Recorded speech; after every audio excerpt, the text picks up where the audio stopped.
I live in Cornwall. Hey, get off your sister. I live in a small village called 1976.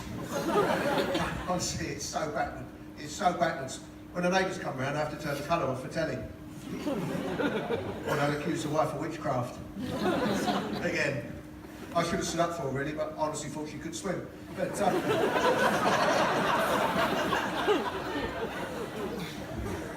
I've been married 5 happy years and 17 miserable ones. It just gets difficult, doesn't it? I mean, we've had difficult times, you know, where you both want different things. I wanted a bike, she wanted a bloke across the road. And now we've got to that stage in our life where you just start around because you can, do you know what I mean? I was coming out tonight, her friend was round, I said, I'll be off then. She said, oh, bye-bye credit card. And then she looked at her friend, she said, I call him my credit card because when I want something, I use him. That's nice, isn't it? Ironic really, because when I want something, she becomes contactless. I'm joking, she's lovely, she's nice, she's beautiful, she's sat at the back of the room.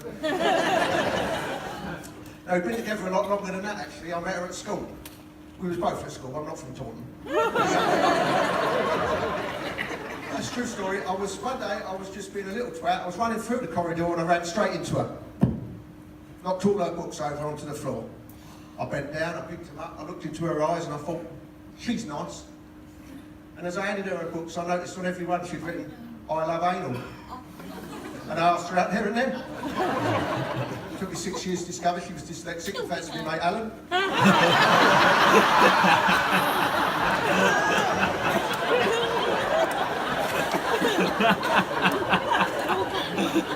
Still causes us problems today. We went shopping earlier, she wouldn't walk with me, said I was childish because the carrier bag said tampon.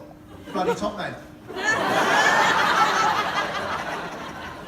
I didn't go to French Connection. It's terrible. But I mean, all the problems, we've been together over 30 years and all the problems lie firmly at my door. I've learnt nothing. I understand nothing she says. Nothing. One thing has not gone in. She might as well be German. Any Germans in? Good, I hate Germans. Basically, in 30 odd years, there's only 3 things that she says that I understand. If I'm doing anything and she says, ah, it means you might want to think about what you're doing. If she tucks, I suggest you stop doing that immediately. And if she says, let's put your coat on and piss off out for an hour. Which incidentally is the reason why I'm here tonight.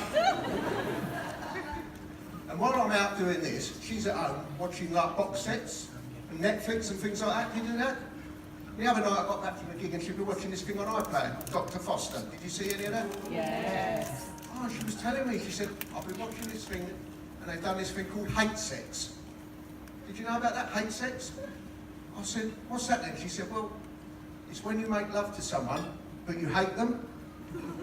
I didn't say anything. And she said, I'd like to try that. And I said, oh, bloody hell, who with? She said, I'd like to do it with you. I fancy a bit of role play. You know, tonight we're going to have hate sex. So, I don't think I could do that. I love you too much. I said, I couldn't pretend. I said, I love you too much. So we went upstairs and we tried, but I just couldn't do it. She said, look, she said, I really want to do this. It's really important to me. She said, go into the bathroom, don't put the light on, and think about the person you hate most in the world. Really think about the person you hate most in the world, and then imagine that's me, and come back into the room and make love to me as I'm that person. The only person I could think of was David Beckham, and she wouldn't let me do that. So we're a bit old for that sort of thing now, but we do play games every night. We have our own little game. We play the same game every night. It's in the kitchen, and she says, what do you want for your tea? Now, there's only one answer to this question, and it's whatever she's got in the bag. But it's a bag for life, I can't see through it. And I've only got one guess.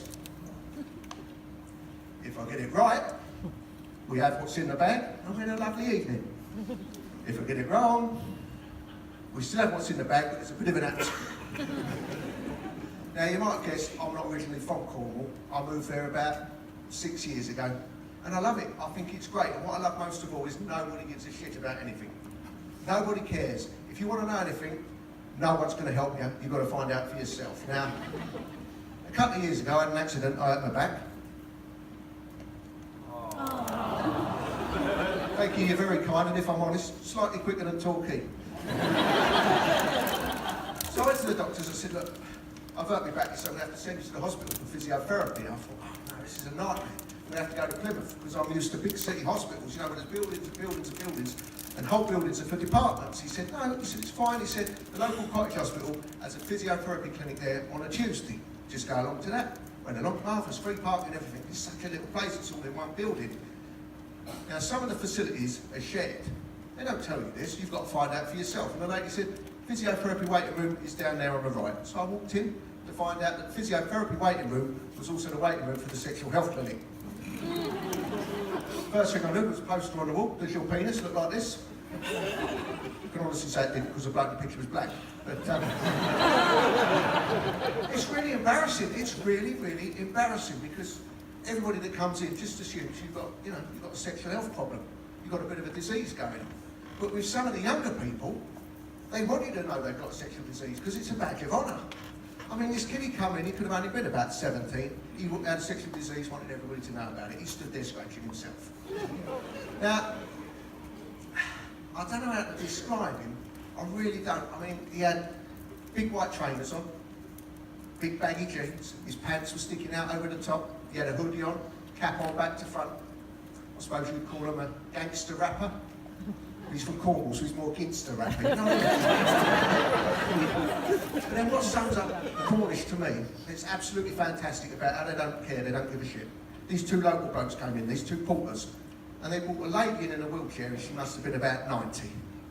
Obviously there for the physiotherapy, she was there for a sexual health problem, fair play to her. But these blokes just didn't care, they didn't give a shit. They just wheeled this lady in and left her sat under a table, under a poster that simply read, "This is what gonorrhea looks like."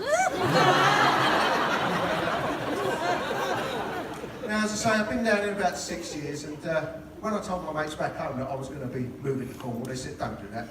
They said, don't move down there. They're not very friendly. They won't like you. They won't give you a job. They won't talk to you. Absolute load of rubbish. Load of rubbish. Everybody's really nice. I got jobs straight away. And from day one, all my work colleagues started calling me Grant. Grant, calling me Grant. Give me a nickname and affectionately call me Grant, making me feel welcome. Because obviously to them, I look sound a bit like Grant Mitchell. Found out yesterday Grant, short for immigrant. They don't like me at all. But everyone in Cornwall is really, really lazy. And I've become it myself. And the companies have identified this, and they've realised that everybody's lazy, and they've said, look, if you want time off work, you can have as much time off work as you want, but you've got to pay for it and invest in a scheme called credit sticks. Have you got credit sticks up in Somerset? Oh, it's fantastic. You're going to go to work on Monday, you're going to ask for this, I promise you. Basically, if you want time off work, you have to pay into a scheme. Now, you can do it as a single person, as part of a syndicate. And then when you want 10 minutes off work, you cash in a credit stick, and what you do is you take one, you take it outside, you set fire to it, you blow smoke out of it. And this entitles you to 10 minutes off work, apparently. And then you all just stand in a circle and talk about the people who are still working. Now, a little while ago, I was feeling really tired, and I saw my mate Terry going out for one, and I said, oh, Terry, you're really lucky, I could do with 10 minutes off work. He said, come outside, he said, have one of mine, I'll treat you. Now, the irony was, I only wanted 10 minutes off work. This thing made me so bloody sick, I had to take the rest of the day off. And a few of us got talking, and we said, look, why are these people allowed time off work just because they've got this filthy habit and we're not? So a few of us got together and decided that we'd create our own credit stick union in the form of Kit Kats. So the following day, all the smokers went outside. Half a dozen of us went outside with Kit Kats. We formed our own circle. We had one finger each. And we stood there sucking the chocolate off the wafer. Now, after 10 minutes, you're just left with a wafer that you just throw on the floor and stamp on it, push it into a wall, or if you want to look flash, you flick it. But it's amazing the similarities that occur, because it's only a couple of days in and the same bloke comes outside and says, I've left my Kit Kats in my jacket, can I have one of yours?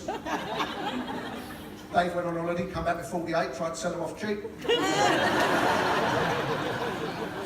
Now, if there's any of you too young to understand that joke, give Brexit a couple of years, You'd be walking through duty free, they go, oh, duty free Kit Kats. I get it, but that's really no good to me now. They brought out limited edition mint Kit Kat for a while, didn't they? I went mental for a fortnight. They call me naive, but there's a Rastafarian fellow at work, Patrick, with his Kit Kats always smell far more exotic than anybody else's. Ladies and gentlemen, you've been absolutely wonderful. My name's Mark Dennett. Enjoy the rest of your evening. Good night.